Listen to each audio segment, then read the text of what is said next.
చాలా బాగుంది. Ice cream దీనిలాగా అనిపిస్తుంది అనమాట. వేడి వేడి ఐస్ క్రీమ్ లా ఉంది. ఏం సుమ్నా వంట చేసినావు కదా, ఏంది మళ్ళీ కోలం పెట్టినావు? స్వీట్ తినబుద్ధి అవుతుంది నాకు. రన్ని పాసు భలే తినబుద్ధి అవుతుంది ఈ మధ్య నీకు స్వీట్లో. అవును, దానికోసము పాయసం చేస్తాను. 1 కప్పు పాలు, 4 కప్పు నీళ్లు తీసుకున్నా. ఓకేనా? పాలల్లో బాగా ఇష్టపడి తినేవాళ్ళు 4 కప్పులు పాలే తీసుకోవచ్చు అనమాట. నాకు అంత పాల వాసన నచ్చదు. ఎన్ని రోజుల నుంచి సగ్గుబియ్యం పాయసం అనుకుంటానా. నేను ఆఫీస్లో తిన్నా, చాలా బాగా అనిపించింది. సో చేద్దామని. బాగా తిన్నావు అయితే ఆఫీస్లో. ఎంత ఇస్తారు? స్పూన్ ఇస్తారు. సో 1 అవర్ ముందు నానబెట్టాను అనమాట.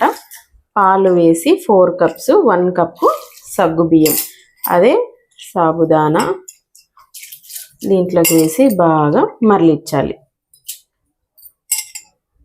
గుర్తుంచుకోండి, వాటర్లో ఉడికించకండి. వాటర్లో ఉడికిస్తే సగ్గుబియ్యం టేస్ట్ అంతా స్పాయిల్ అయిపోతుంది.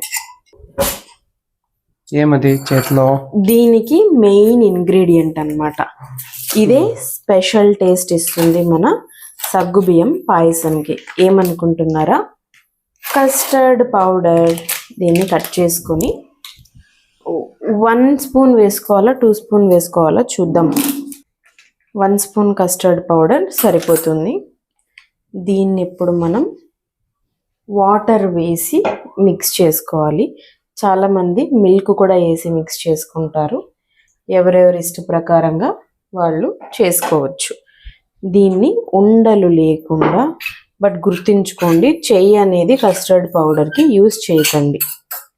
ఓన్లీ స్పూన్తోనే మీరు ఏమవుతుంది, అదంతా చేతికి మెత్తుకొని ఒక రకంగా వాసన వస్తుంది. కస్టర్డ్ పౌడర్ వాసన వస్తుందా, చెయ్యి వాసన వస్తుందా? 2 వాసన వస్తాయి. ఈ ప్రశ్నలతో తట్టుకోలేము స్వామి. మీరు కూడా మా ఛానల్లో చూసేటప్పుడు మీకు ఇలాంటి ప్రశ్నలు వస్తుంటాయా? వస్తే మాత్రం దయచేసి కమెంట్ చేయండి, తెలుసుకుంటాం ఎంతమంది మా ఇలాంటి వాళ్ళు ఉన్నారు. నేను అడగడం వల్ల వాళ్ళు మానేసినారు అడగడం. పాపం నా బదులే అడుగుతున్నారు. మీరు అడగద్దంలేండి, వాళ్ళు అడగండి. చూసారా, కస్టర్డ్ పౌడర్ బాగా కలిసిపోయింది, అంతే. ఇంకెక్కువ అవసరం లేదు. ఇంకా ఇక్కడ మనకు ఏమాత్రం ఉడుకుతుందో చూద్దాం. అసలు పాలు ఏదో సగ్గుబియ్యం ఏదో తెలియదు అనమాట, ఎందుకంటే 2 తెల్ల తెల్లగా ఉంటాయి కాబట్టి. సో చూసారా, ఇప్పుడు మన సగ్గుబియ్యము బాగా పెద్దగా ఉబ్బిపోయాయి. బాగా ఇంత ఉన్న సగ్గుబియ్యం ఇంత ఉబ్బిపోతే మనకు అది పర్ఫెక్ట్గా ఉడికిపోయింది అని అర్థం. ఎంత క్వాంటిటీ సగ్గుబియ్యం తీసుకున్నామో అంతే క్వాంటిటీ షుగర్. ఇన్ కేస్ మీరు ఇంకా స్వీట్ ఎక్కువ ఇష్టపడే వాళ్ళు ఉంటే ఇంకొద్దిగా 1/2 కప్పు ఎక్కువ వేసుకోండి. ఓకేనా? తర్వాత షుగర్ వేసిన తర్వాత నెక్స్ట్ మనం ఆల్రెడీ కలిపి ఉంచి పెట్టుకున్న కస్టర్డ్ పౌడర్, దీన్ని కూడా ఇందులోకి వేసేసి కలపడమే. ఇన్ కేస్ కస్టర్డ్ ఫ్లేవర్ కూడా ఎక్కువ ఇష్టపడే వాళ్ళు ఉంటే మీరు ఒక 2 స్పూన్స్ కస్టర్డ్ వేసుకోండి. నేను లైట్గా ఫ్లేవర్ తెలియాలి, తర్వాత కలర్ తెలియాలని మాత్రమే 1 స్పూన్ వేసాను అన్నమాట. చూసారా, మనకి పర్ఫెక్ట్ కన్సిస్టెన్సీలో అయిపోయింది. తర్వాత అన్ని స్వీట్స్కి మనము ఇలా నట్స్, తర్వాత డ్రై ఫ్రూట్స్ గీలో రోస్ట్ చేసుకొని వేసుకుంటాం. బట్ ఈ స్వీట్కి మాత్రం ఇలాగే వేసుకొని మిక్స్ చేసుకోవాలన్నమాట. సో ఇలా మనకి పర్ఫెక్ట్గా అయిపోయింది.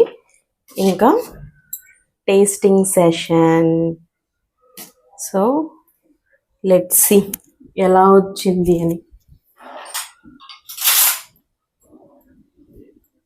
బాగా పొగలు వస్తుంది.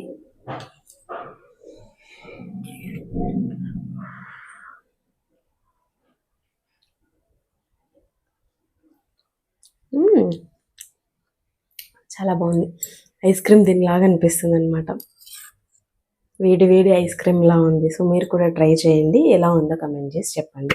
Thanks for watching. Subscribe to సుమహాస్ వ్లాగ్స్.